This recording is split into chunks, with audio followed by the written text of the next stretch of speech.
Et bonjour, bon après-midi, bonsoir. J'espère que tout le monde se porte très bien. Moi, je vais bien par la grâce de Dieu et je suis très content d'être encore là aujourd'hui. On va continuer le channel, on va continuer à partager, je veux continuer à partager, pardon, je veux continuer à vous donner mes connaissances dans le thème théorique. Je veux continuer à vous donner des apports dans ce qui concerne les termes de la cuisine, les clés de la cuisine, comme s'intitule ma page sur mon channel YouTube, que je vous invite tous, gars, s'il vous plaît. Je vous en prie, je vous invite tous à follow. Gars, s'il vous plaît, abonnez-vous, les gars. En vous abonnant, ça permet de comprendre que j'ai fait du bon travail. Je veux aussi les commentaires parce que j'ai toujours appris que quand tu n'as pas des reproches sur ce que tu fais, tu ne peux pas comprendre ce que tu fais. Il va donc falloir qu'il y ait des reproches parce que plus on te dit comment fonctionner, on te dit ce qui est ajouté, en toi aussi tu ajoutes beaucoup de valeur. Donc, partager, commenter, abonner sera la meilleure pour me propulser et pour m'encourager à continuer de faire le bon travail. Comme je dis dans les vidéos précédentes, on a fait beaucoup de partages. La dernière vidéo qui reporte les différents types de coupes, j'ai partagé avec vous. Aujourd'hui, je vais faire une autre vidéo. Cette vidéo aujourd'hui, elle est différente. Elle va donc parler seulement du 8 allergènes les plus dangereux à connaître. 8 allergènes, il y en a tellement, mais il y a 8 principaux qui sont les plus utilisés, qui sont les plus courants, surtout dans nos restaurants et dans nos maisons. Donc, je vais partager avec vous 8 aujourd'hui. Ces 8-là, vous devez comprendre que on peut les éviter dans les menus ou on peut changer, on peut passer par autre. Oui, je vais vous citer en première position, nous avons ce qu'on appelle l'arachide. Ouais, l'arachide est un allergène très dangereux. Quand vous avez l'arachide, parce que l'arachide, lui, son problème, c'est ce niveau-là. Quand quelqu'un a allergie et qu'il mange de l'arachide, il se sent bloqué par là. Et là, il peut franchement avoir ce qu'on appelle une coupure de respiration, une coupure là, et ça devient dangereux. Donc, l'arachide est le premier. Après l'arachide, nous avons les fruits des mer. Quand je parle des fruits des mer, vous pouvez comprendre, nous avons les gambas, nous avons le calamari, nous avons le squid, et pardon, nous avons comment vous appelez ça, on appelle ça en français, mais en anglais, c'est le Mosels. Le Mosel en anglais, l'huître de mer, ok, l'huître de mer, ça c'est un autre fruit de mer. Donc, voilà aussi un fruit de mer qui doivent être interdits parfois dans nos menus ou bien dans nos repas. Parce que je dis, ce n'est pas seulement pour les chefs de cuisine, c'est pas seulement pour l'hospitalité, c'est aussi pour nous. Je dis en premier l'arachide, en deuxième, fruit de mer. Alors, et en troisième, nous avons les produits laitiers. Quand je parle des produits laitiers, on va comprendre ici là, le beurre, on va comprendre ici le fromage, on va comprendre ici le lait. Voilà en effet quelques produits laitiers qu'il faut éviter quand on ne se sent pas, on a une santé instable dans ce que nous consommons. Voilà quelques produits laitiers. En quatrième, nous avons l'œuf. Oui, vous avez bien compris, c'est que la poule pond là. Nous avons l'œuf. L'œuf, en réalité, c'est aussi un autre produit allergène qui est un peu dangereux, qui doit franchement être évité quand quelqu'un a des problèmes d'allergie. Et en cinquième, pardon, nous avons le soy.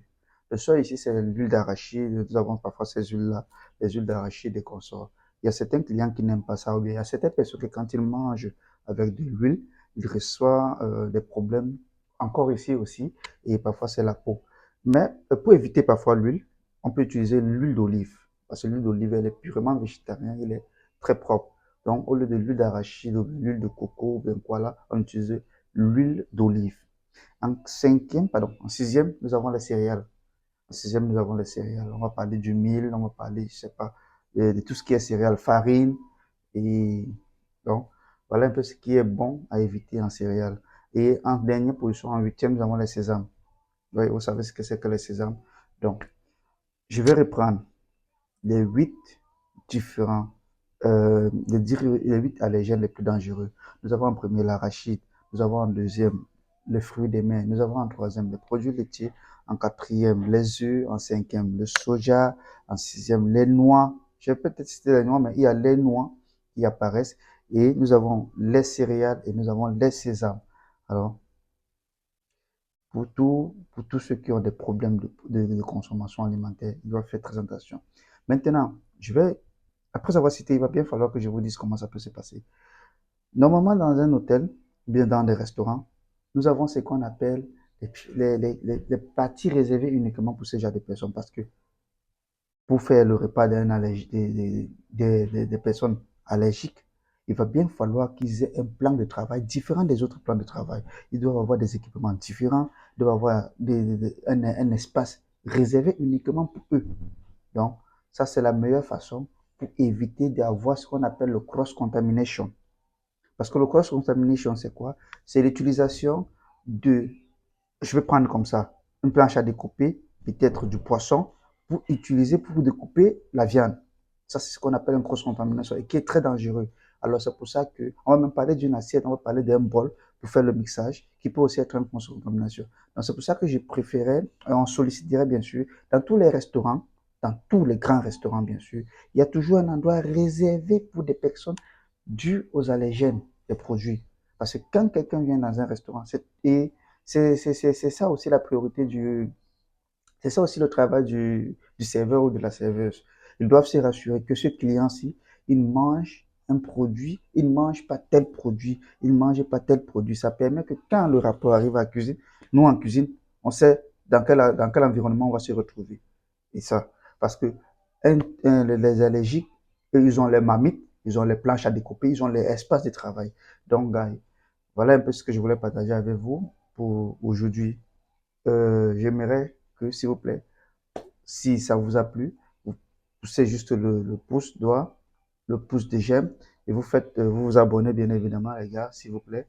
Vous commentez, parce que comme je dis, j'adore vos commentaires, puisque vos commentaires feront de moi les changements ou bien feront que je trouve que le travail est bien fait. Je souhaite une très belle journée à tout le monde et je crois que mercredi ou jeudi, ouais, jeudi, on aura une prochaine vidéo sur un autre thème que je veux bien partager avec vous.